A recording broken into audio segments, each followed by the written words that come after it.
Now, I'd like to talk very briefly about Eastwoodhill. I've been involved here for many, many years, and it's a wonderful place to be involved because it's, as you've seen, it's such a beautiful environment. Now,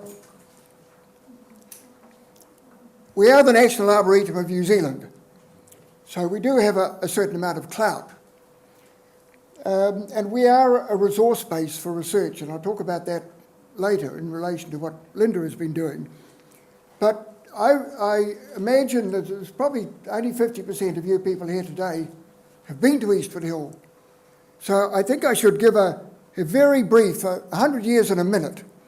1910, Douglas Cook, the gentleman over there, arrived at Eastwoodhill. He balloted for a bit of land, and he was successful in taking up 600 acres. Rough hill country, divided into 3 paddocks, very few trees. But he was only here for 5 years before he went away to the First World War. So he didn't really have a chance to get much done. He went away to the war, he was injured in France, went back to England, and he was recuperating in some of the wonderful stately homes in England. And the thing that impressed him most was the reverence that the English had for their trees and their environment.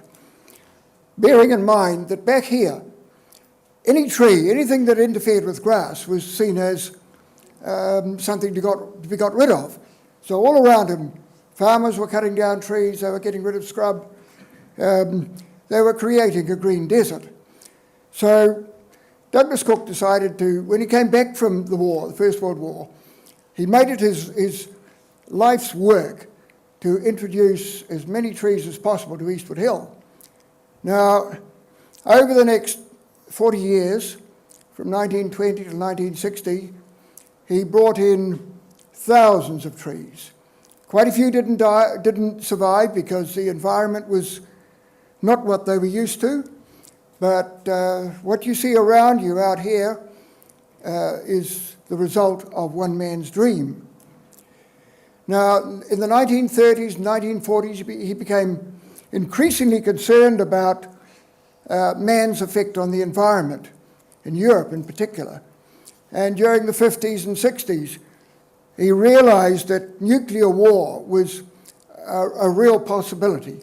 And he redoubled his efforts, he brought more and more in, and a lot of what he did then is what we've got out here. Now, towards the end of his life in the 60s, he was no longer capable of doing the work that needed to be done to maintain the Arboretum. And fortunately, Mr. Bill Williams, who was a local farmer, a local farming family, and a philanthropist, he bought the property. He set up the trust board and he gifted the property to the people of New Zealand. So we've got 2 very influential people who really created Eastwoodhill. Now we've got here the most comprehensive collection of mature Northern Hemisphere's temperate zone trees that exist in the Southern Hemisphere. More importantly, we've got an accurate database and map of those trees. Now, for somebody like Linda, she can go out and she can find a tree that produces very good pollen, but unless she knows exactly what that tree is, a lot of the research that she will be doing is of little value. And the fact that we've got a very accurate map means that future people can go out to that tree and know it is such and such a tree, not something else. So the database and the map are very important. We've got 3,500 different trees, but many, many of them are duplicated. So we've got half a dozen different of one tree, but they're in different parts of the park. So if they are not doing well in one area, they'll be doing well somewhere else. Now, quite a number of these trees are internationally endangered. And this is where Eastwoodhill really comes into its own. We like to think of the property as a sort of an arboreal ark. Old Noah built his ark and he got all the animals in 2 by 2, and Douglas Cook did much the same thing here. Eastwoodhill contains the cargo that he brought in for that ark. Now, we've heard a bit about the biosecurity, and I can't emphasise how important that is. This thin blue line around New Zealand. You know better than I do when the varroa mite came in, the effect that had. In the last 6 months, there's been another incursion that's come in, this giant white butterfly that's come in the Nelson area. We do rely on these people. Don't let any politician tell you otherwise. We must have them. Imagine what would happen if foot and mouth came into New Zealand. We'd be in big trouble. Eastwoodhill would be very much better placed if it was on the Hunua Ranges or the top of the Bombay Hills as far as visitor numbers go. But the fact that we are in a little area isolated from the rest of New Zealand and well away from international airports really is more important. We're protected by our environment around us. Plans are in place to establish a quarantine facility at Eastwoodhill, and this will enable us to bring in some of the species that we don't have here. When Douglas Cook was importing trees, there was no problem, but now the biosecurity regulations actually work against us bringing other trees in. The management of the collection is very important.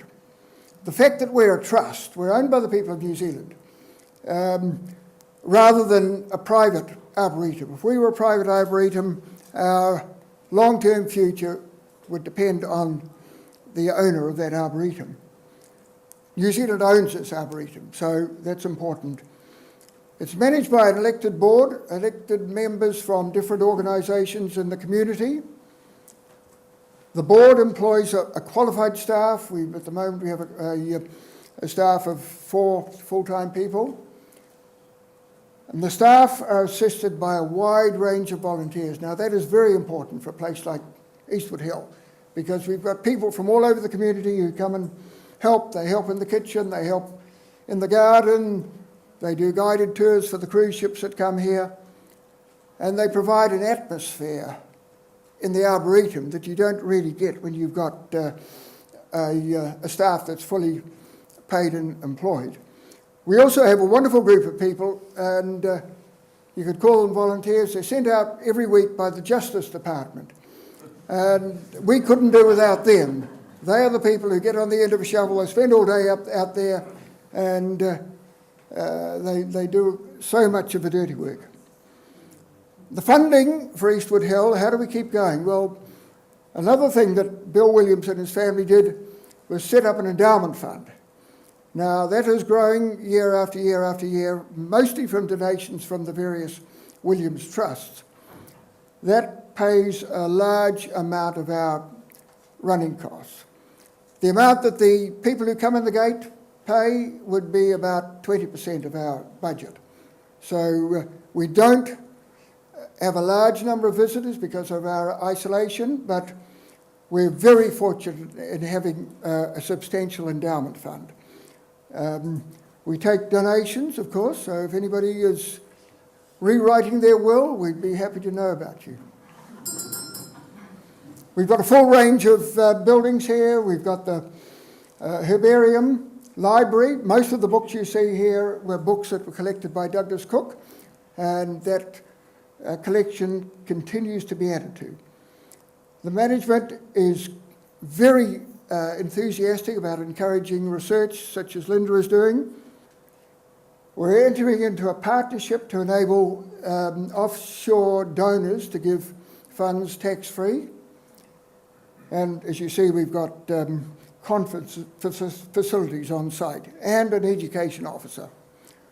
A lot of the education officers' work at the moment is school groups. There's large numbers of school groups come up. They come up here for a day, 2 or 3 times a year, some of them.